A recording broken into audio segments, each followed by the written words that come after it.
In this video, we're going to go over the turtle triangle exercise from day 2 of the Beginning Python Challenge, Variables in Turtle. Now, below this video, you can see a link to the activity worksheet. Please try this activity on your own first and then come back and watch this video. But this video is going to walk you through that whole activity. So I'm starting with a trinket. And I have my code from yesterday, and I'm going to comment that out because I want to save it. I don't want to lose the code I wrote yesterday, but I don't want it executing while I'm trying to work with Turtle. And next, I'm going to copy some of the code from the activity. So I'm going to import the Turtle library, and then I'm going to change my Turtle color. In the activity sheet, I made it blue. Here, I'm going to make it red. You can make it whatever color you like, and there's a link to more colors in the sheet. Now that I've colored my turtle, I also want to move it so I can see it work. So I'm going to type turtle.forward just as the instructions say. And then I'm going to run it and see what happens. Ta-da!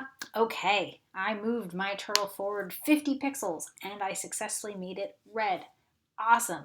Now what I want to do is draw a triangle. And so the way I do that is I need to turn 120 degrees to start drawing my triangle. And if I run this, I can see that my turtle has just moved and it's ready to draw the next segment of my triangle. So my next task is to copy and paste these lines so that I can draw a triangle. Now, if I only copy and paste them once, I'm only going to get 2 legs of my triangle. So I'm going to go ahead and copy and paste them a second time. And in general, copying and pasting in programming is frowned upon. However, we do not yet have the tools we need to make this code way more efficient and what's called dry, which stands for don't repeat yourself. So it's for today only, we are going to be copying and pasting so that we can explore variables, and we'll look at a better way to do this tomorrow. So let's run this to test it out. Woohoo! I have a triangle. Awesome. Now what I want you to think about for a second is, what if I wanted to make my triangle bigger or smaller? How many places in the code do I have to change? If you said 3, you are correct. Now that's not optimal. Optimal changes in programming should happen in one well-defined location. And already, to change the size of this triangle, I have to make this change in 3 different places.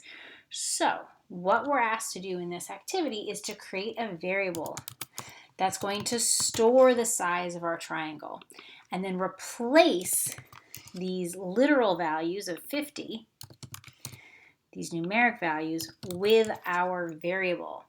And this is going to allow us to make changes to our triangle size in just one location. So let's try running this.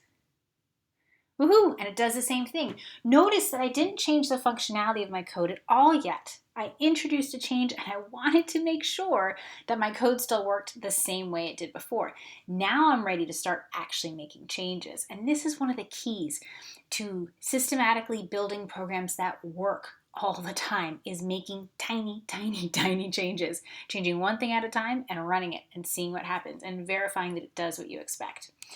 Okay, so now we want to run our modified program to draw a smaller triangle, less than 50. Okay, let's try a triangle that's half the size. Whoopsies, sorry about that. All right, awesome. So I just successfully drew a triangle that was smaller, and I only had to change one line of code. Now we can make it even bigger. Let's see what happens here. Woohoo! Now I have an even bigger triangle. And now the final challenge is, can you modify your triangle code to point up instead of down? So let's follow through with what our turtle is doing. We're going forward.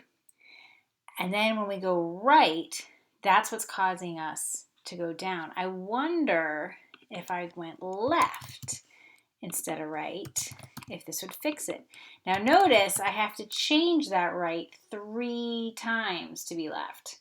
Not optimal. Don't worry, tomorrow on day 3 when we look at loops, we'll look into how to make this better. And we will. Let's try going left instead.